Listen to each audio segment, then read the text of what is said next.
After my father's funeral, our family got together to talk about the inheritance. My father had been a respected major shareholder in a company. During the meeting, my brother-in-law Jason suddenly spoke up. My wife Emily, your eldest daughter, should get the stocks and a total of $5 million, he argued firmly. As my brother-in-law and sister seemed eager about getting a large sum of money, the lawyer, with a bit of surprise, calmly explained, Emily doesn't legally have the right to the inheritance. My name is John. I'm a 42-year-old salaried worker, living with my wonderful wife and 2 children. My father was well known as a major shareholder in a company and was still working at 78. I have an older sister named Emily, who has always caused our parents a lot of worry with her repeated troublesome behavior. Even though she is middle-aged, she hasn't settled into a stable career and lives a selfish life. I've always felt uneasy and frustrated with my sister's actions, so I keep my distance. When Emily turned 50, she suddenly brought home a young man and announced, I'm getting married. The man, Alex, was much younger than my sister. While he was attractive, he seemed irresponsible, which didn't impress me. Emily boldly demanded money from our father for her wedding, which she quickly spent. She shamelessly asked for more money, causing our father more stress. It's my inheritance anyway, so what's wrong with using it now? She said defiantly. I watched my sister's behavior coldly. Not long after her marriage, our father suddenly fell ill while playing golf and passed away quietly a few days later. Losing him so suddenly was a deep sorrow for me. His unexpected death shocked his many friends, and the phone kept ringing nonstop. Telling myself there was no time for tears, I took charge of the funeral arrangements for my grieving mother. As usual, my sister left home and refused to help with the funeral. Exhausted after the funeral, my mother and I barely had time to rest when the lawyer came to our house the next day to discuss the inheritance. We already knew that our father had left a will. Unaware of this, my sister Emily and her husband Jason, who seemed oddly confident, barged into the discussion and made a shocking statement.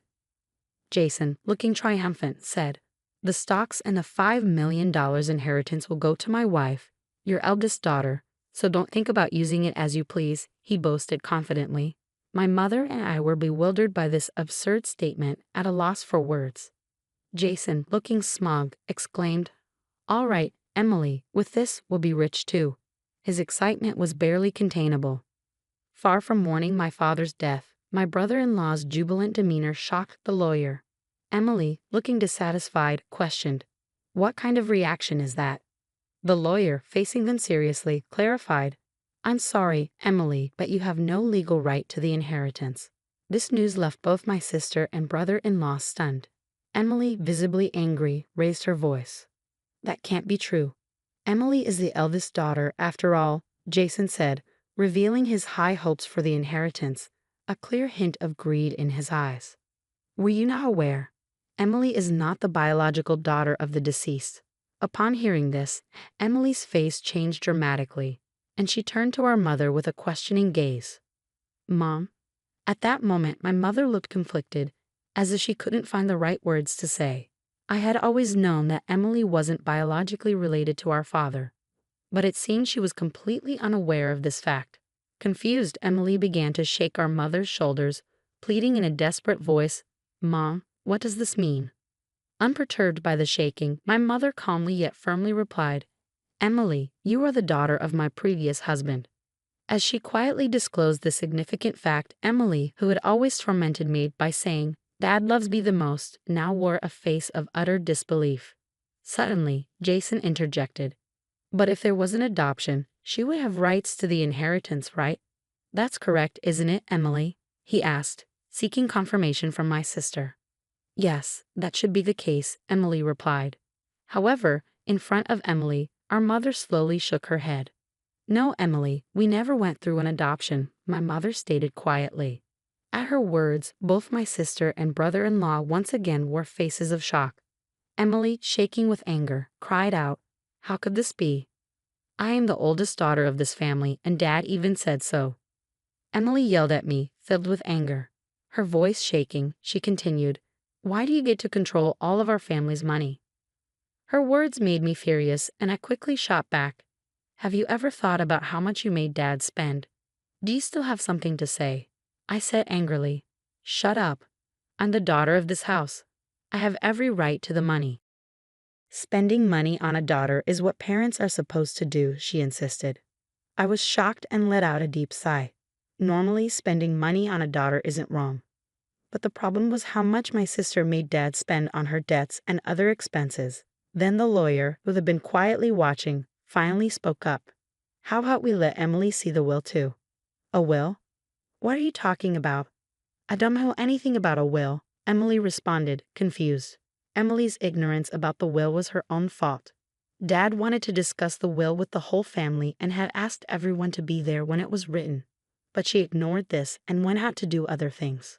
When I mentioned this, Jason couldn't hide his anger and glared at Emily. Why did you do that, Emily? It was important. So what will you all do? At this question, my sister and brother-in-law looked at each other and agreed to hear the will.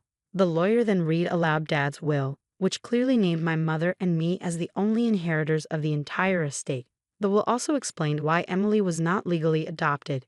It seemed Dad had originally wanted to accept Emily as a formal family member, but the will detailed his disappointment in her mean actions towards me since childhood and her increasing wastefulness as she grew older. No way. Emily was shocked and speechless. Faced with the reality of having no inheritance rights, she seemed unable to recover from the shock. What does this mean, Emily? Were you deceiving me, making me believe we'd become rich? Jason demanded. My mother and sister were stunned, but I wasn't surprised. Jason's dishonest behavior regarding money had always been obvious. He might have married Emily just for her money.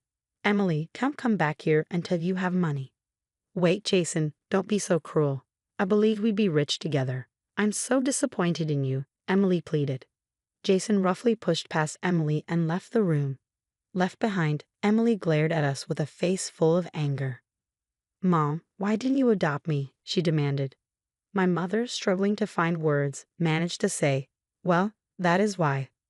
Why does Mom get the inheritance? I should have rights too.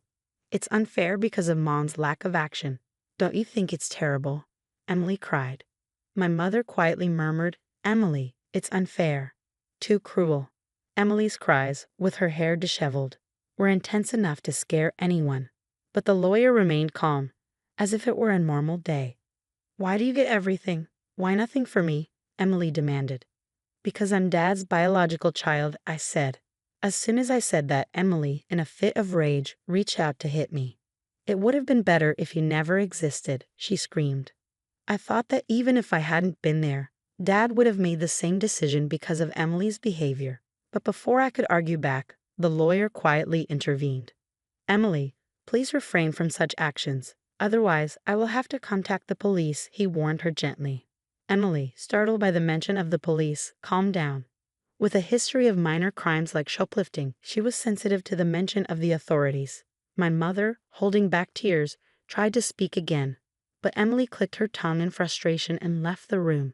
About 6 months later, the inheritance process was smoothly completed. Emily and Jason initially resisted strongly, but the lawyer's skillful handling left them little room to interfere. Eventually, my mother did give Emily a small amount of money, but it wasn't my place to comment on it. Frustratingly, Emily and Jason then disappeared without a trace. Their blatant greed left our relatives shocked and disappointed. One day, my wife suggested we take my mother and daughter out for a pleasant meal. Since losing Dad, my mother had been down, but spending time with her beloved granddaughter brightened her up. Mom, why don't you come and live with us? I proposed to my mother, but she hesitated. Well, Emily might come by occasionally. Emily only comes here to beg for money. You shouldn't indulge her, I replied. My mother's hesitation was understandable. Despite her issues, Emily was her irreplaceable daughter. If we went to our family home, there was a chance Emily would cause trouble again. Understanding these concerns, I gave my mother some time to think as I drove her home. Surprisingly, there were lights on at the usually empty house. Thinking Emily might have returned, I parked the car cautiously in the garage. We got out of the car and started walking towards the entrance. Suddenly, a car rushed towards us. Watch out, my daughter, who was leading the way, yelled instinctively. I threw myself to protect my wife, barely avoiding the car. Ouch, I groaned in pain. Fortunately, the car only grazed me, but I was thrown against a flower bed. The car eventually crashed into the garage entrance and came to a stop. My wife, with a worried expression, asked, "Are you okay?" "Dad," my mother trembled at the entrance, unable to speak due to surprise and concern. The situation was chaotic. I was rushed to the hospital by ambulance and ended up staying overnight. It turned out Jason was the one who caused the accident. He told the police he mistook the brake for the accelerator, but I wasn't convinced. During this time, Emily visited the hospital with my mother. While my mother was tending to flowers, Emily looked at me and said, "You're surprisingly tough, aren't you?" she muttered, seemingly disappointed. I thought to myself, just as I suspected, and provocatively responded, "If I had died in the accident, Mom would have inherited everything." Disappointed at my words, Emily clearly looked uneasy. "I know what you were expecting," I continued as Emily averted her eyes, looking down. "But you see, Mom intends to renounce her inheritance, so your hopes won't come to fruition." As I said this, Emily stared back at me in astonishment. It seemed unbelievable to her that someone would willingly give up what they could receive. "I have a wife and kids, so Mom says the inheritance should go to them. That's what a parent should do," I explained. "But that's," Emily started to object, her words trailing off. "I've made a will up early, following Dad's example. Unfortunately, the inheritance that I should have will no longer go to Mom." At these words, Emily shivered, unable to hide her agitation. Unable to conceal her anger, Emily raised her voice. "Give me a share. It's $5 million, isn't it?"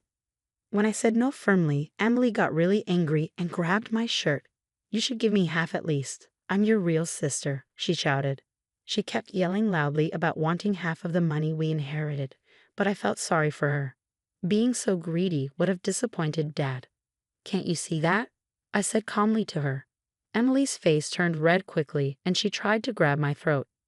Just then, our mom came back into the room and yelled, "Emily, what are you doing?" When she heard our mom, the nurses came in and took Emily away.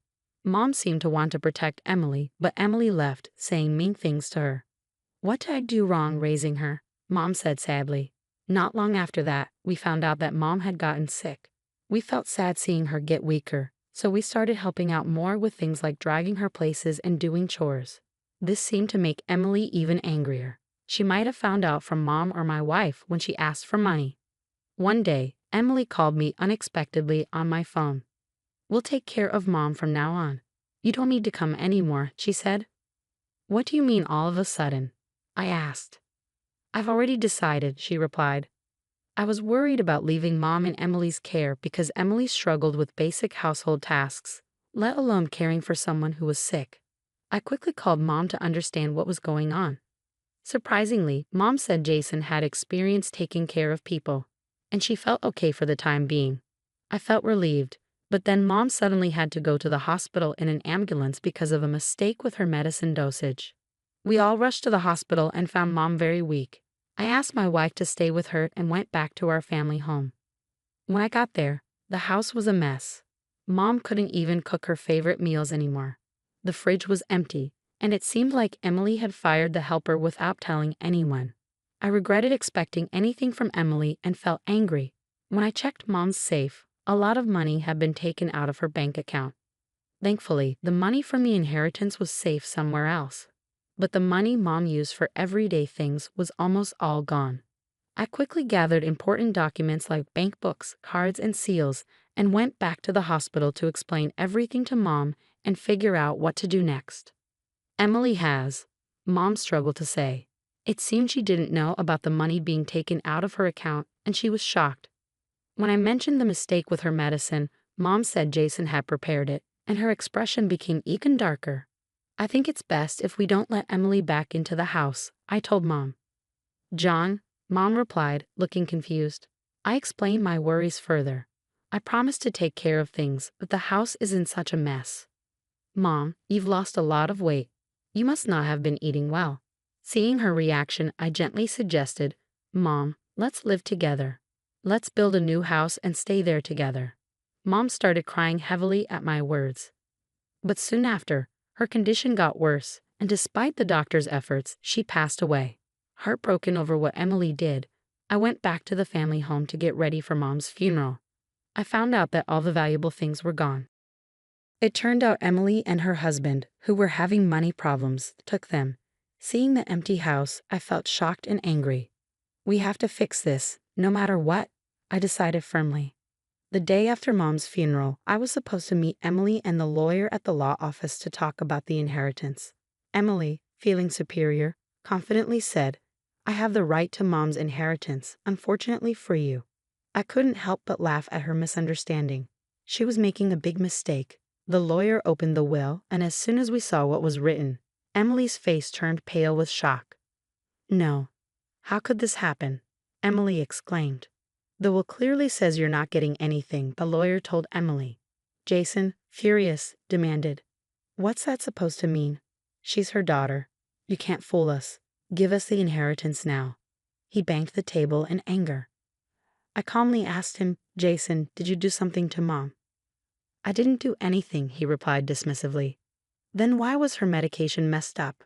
I pressed, but Jason just brushed it off, saying, "That doesn't matter." "John, I can't believe I'm getting nothing from Mom's inheritance. What did you do?" "I can't pay my apartment rent now," Emily said. Her words shocked me. I realized Emily had assumed she'd get something, even though she didn't show up right after Mom died. Emily, desperate, asked the lawyer, "Is there really nothing for me?" The lawyer sighed deeply and said, "Yes, the will is clear." Then the lawyer explained the legal stuff about the mandatory share. It turned out that after taking away the money Emily had taken out and sold without permission, there wasn't much left in the inheritance. Actually, this was part of a plan I had talked about with the lawyer before. Emily was shocked and protested loudly. "There can't be so little." Mom and I had purposely not told Emily about this. In reality, most of Mom's stuff had been given to my daughters while she was alive, so there wasn't much left to inherit. But Emily didn't want to accept it and kept complaining. Like with Dad, I felt really angry with Emily, who only took from others without doing anything herself. It's so disrespectful to just take money when Mom thought you'd take care of her. Taking care of someone costs money, and you don't get that, I told her. "Then show me what you spent on Mom. If it's really necessary, I'll pay for it," Emily said. When I said that, Emily got shaky and her face changed. "There's no proof. Without receipts, we can't agree to those expenses," I told her. While Emily was silent, Jason attempted to use a gentle tone to sway things his way. "John, think about it. Your sister really needs help right now. Wouldn't it be good to lend a hand?" "I'm sorry, but I can't agree to that," I said firmly. Jason was shocked by my direct refusal and stayed quiet for a bit. I didn't hold back my feelings and openly admitted, "Honestly, I've been treated badly by my sister for a long time. I almost feel satisfied now. But you're siblings, right? Can't you try to work together a bit?" If the plan we had made earlier had worked, Emily would have gotten all the inheritance, Jason said. "What plan?" I asked. Jason went on, "It's Emily's fault things didn't work out. I was supposed to get a new car, but now I only have enough for repairs." Emily panicked and tried to stop him, but it was too late. "That sounds like fraud," I said, seeing where it was going. "What? That's against the law. We got permission to record this meeting beforehand," the lawyer explained.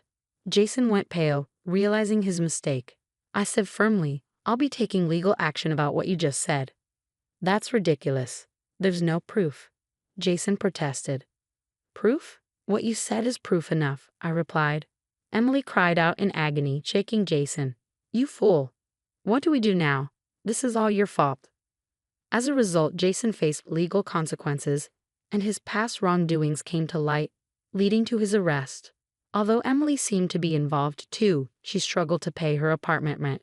When she asked relatives for help, they all said no.